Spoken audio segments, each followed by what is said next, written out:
Mekanisme pertahanan psikologis manusia terhadap stres itu ada beberapa macam.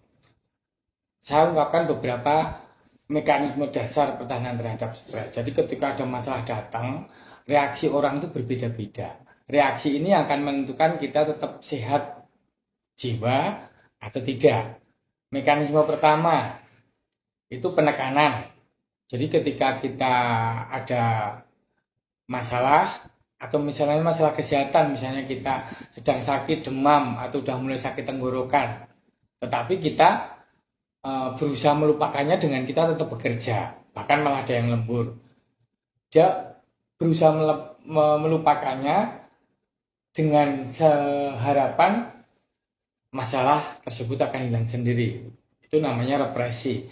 Ketika masalah udah direpresi, mungkin saat itu akan baik-baik saja, tapi suatu saat stres yang kita represi itu akan muncul, entah di kemudian hari di dalam mimpi kita, atau kita mudah marah, yang lain-lain bisa.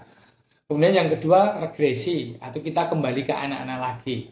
Seperti kita misalnya kalau dimarahi atasan, kita nangis, atau kita di rumah memeluk boneka, atau kemudian kita gigit-gigit kuku seperti kita waktu masih kecil dulu. Itu namanya regresi. Kemudian ada yang sublimasi. Sublimasi itu dengan menguapkannya. Sublimasi kan artinya dari es menjadi uap air gitu.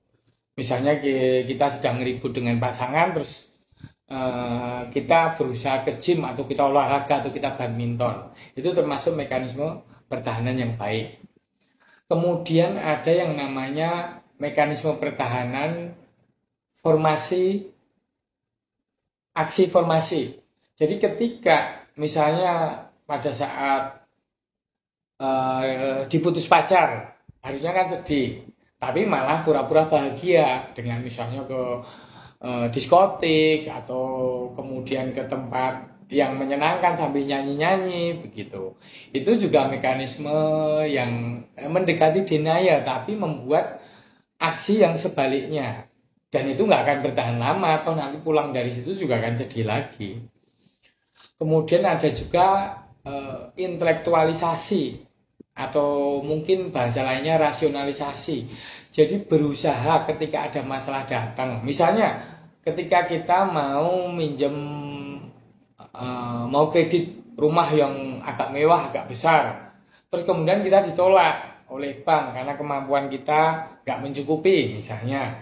Akhirnya kita bilangnya ke teman bahwa rumah itu juga terlalu besar sih buat saya, kayak gitu. Itu namanya intelektualisasi atau rasionalisasi. Itu juga mekanisme pertahanan yang mendingan lah, tapi juga tetap kurang baik. Yang bagus itu ya kita menyadari bahwa memang masalah datang, masalah itu tanpa kita undang pun datang. Jadi masalah itu ya kita hadapin, jangan kita lari. Kita hadapin dengan baik, dan kadang-kadang ada bijaksananya untuk membiarkan waktu yang menyelesaikannya. Ada lagi juga mekanisme pertahanan yang sifatnya proyeksi, namanya mekanisme pertahanan psikologis proyeksi. Jadi ketika kita dimarahin atasan misalnya, kemudian di rumah kita marahin istri, kita banting tas di rumah macam-macam, atau kemarahan kita salurkan ke anak-anak kita. Itu juga mekanisme pertahanan yang buruk. Jadi kita akan memilih mekanisme pertahanan apa yang biasanya kita lakukan. Kita akhirnya lebih baik memilih sublimasi, ya, dengan menumpahkannya dengan olahraga, dengan berkesenian, atau dengan apapun yang positif, atau dengan menyadari bahwa masalah itu akan selalu ada dengan kita, dan kita jauh lebih besar daripada masalah kita.